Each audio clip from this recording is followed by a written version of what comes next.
12 की power 13 plus 12/13 divide करने पर रिमाइंडर क्या आने वाला है? सब लोग समझदार हैं। सर 12 की पावर 13 को अगर आप 13 से डिवाइड करोगे और 12/13 करोगे तो यहां से तो हमेशा रिमाइंडर क्या आता है? प्लस का 12। जब कभी भी आपका अंश आपके हर से कम हो जाए तो जो संख्या होती है वही शेषफल बचता है, क्योंकि भाग 0 बार जाता है। यहां पर क्या आएगा? सर 13 में अगर 12 में भाग देने वाले हो तो माइनस का 1 रिमाइंडर आने वाला है, और -1 की पावर अगर ऑड है यानी कि विषम है तो -1 होगा और ये होगा प्लस का 12।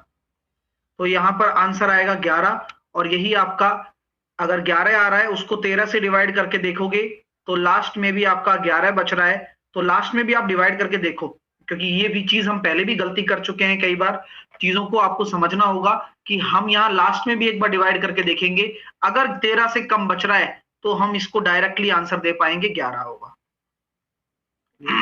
tan 15 डिग्री बराबर 2 माइनस √3 है, तो क्या हम ये कह सकते हैं tan 15 डिग्री बराबर 2 माइनस √3 है?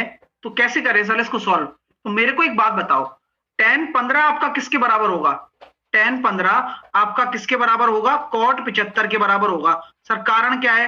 कारण यही तो है, क्योंकि आपको सिखाया हुआ है कि tan θ1 बराबर आपका cot θ2 होता तो है, लेकिन ये तभी होता है गुरुजी जब दोनों का योग आपका क्या आ जाए?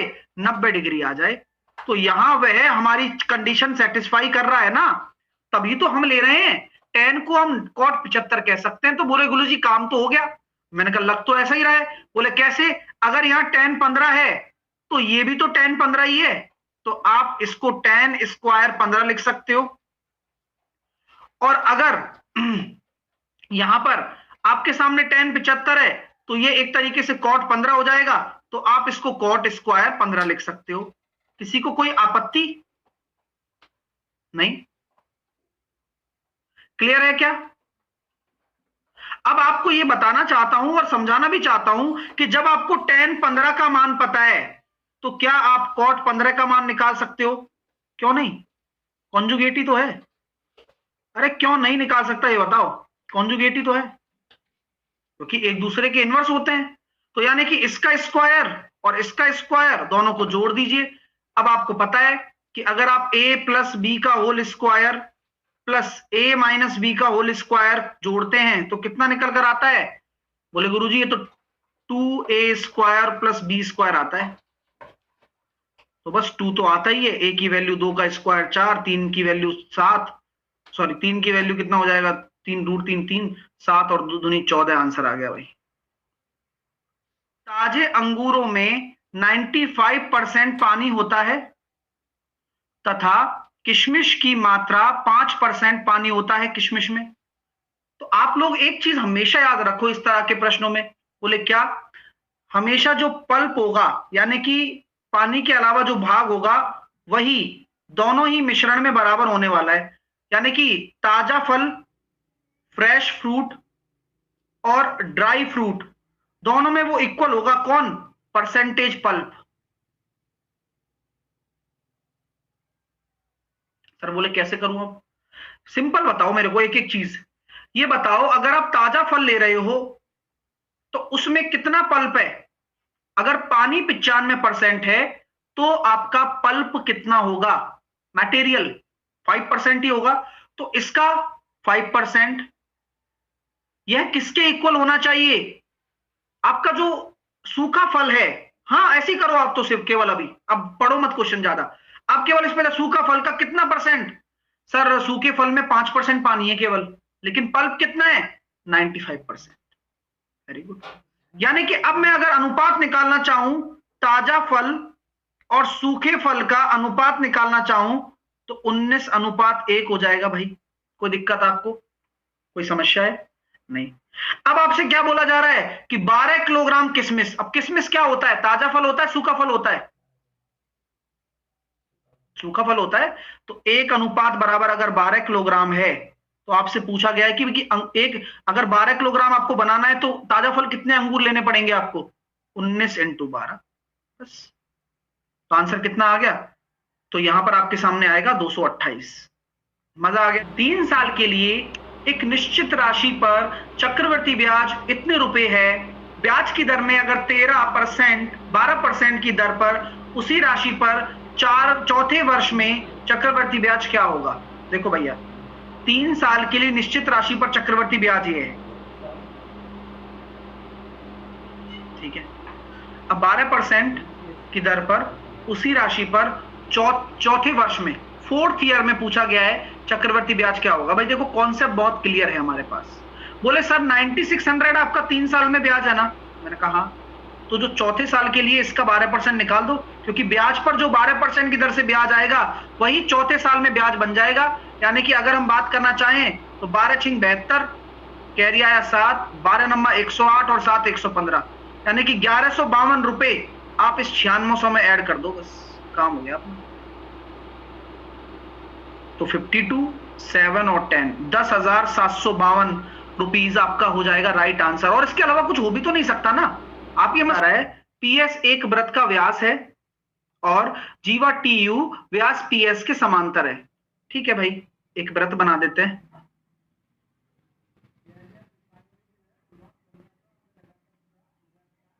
पीएस एक वृत्त का व्यास है, बना दिया। टीयू पीएस के समांतर है, बना दो। भाई जो भी है आपको करना है वो काम, समांतर बनाना है तो बना दिया। अब क्यू जीवा टीयू के विपरीत वृत्त की परिधि पर, ठीक है,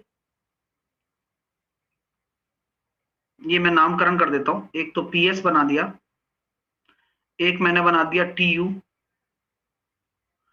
क्यू जीवा है टीयू, टीयू के विपरीत वृत्त की परिधि, अच्छा, क्यू जीवा टीयू के विपरीत वृत्त की परिधि पर एक बिंदु है, यानी कि क्यू यहां कहीं होगा, एस क्यू टी।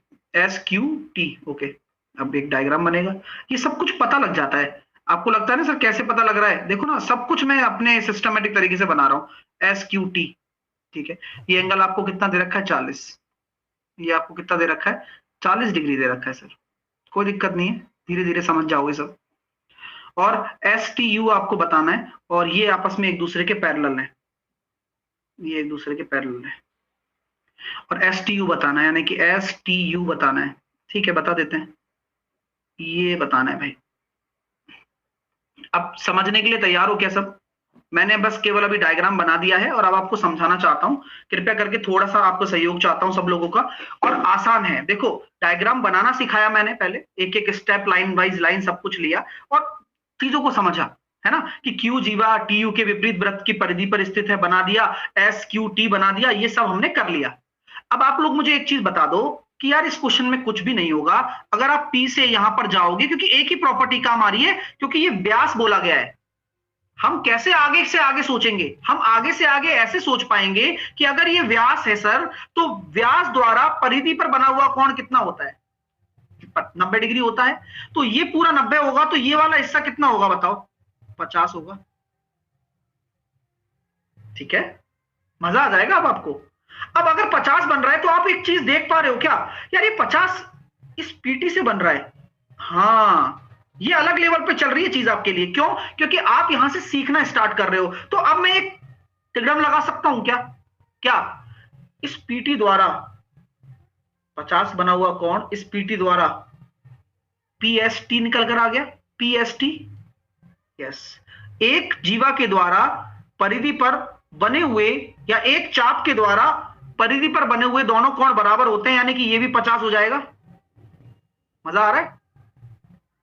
समझो, वो वाला प्रॉपर्टी, कौन सी वाली प्रॉपर्टी यहां लग रही है? वो वाली प्रॉपर्टी यहां पर लग रही है जहां पर हम बात करना चाहते हैं कि अगर हमारे पास यह एक जीवा है और इस जीवा के द्वारा एक साइड दो कोण अगर बना दिए जाएं तो उन दोनों कोणों को हम बराबर ही तो बोलते हैं। बोलो, उन दोनों कोणों को हम बराबर ही तो बोलते हैं। इस जीवा द्वारा बनाए गए एक ही साइड दोनों एंगल बराबर होते हैं। तो मैं देख रहा हूं ना पीटी द्वारा बन रहा है, तो क्या ये 50 नहीं हो जाएगा क्या? कारण बताओ, कारण बताओ, कारण। अल्टरनेटिव एंगल जेड बन रहा है ना, क्योंकि जब दो समांतर रेखाओं को कोई तिर्यक रेखा काटे तो जेड बन रहा है। 50 आंसर है।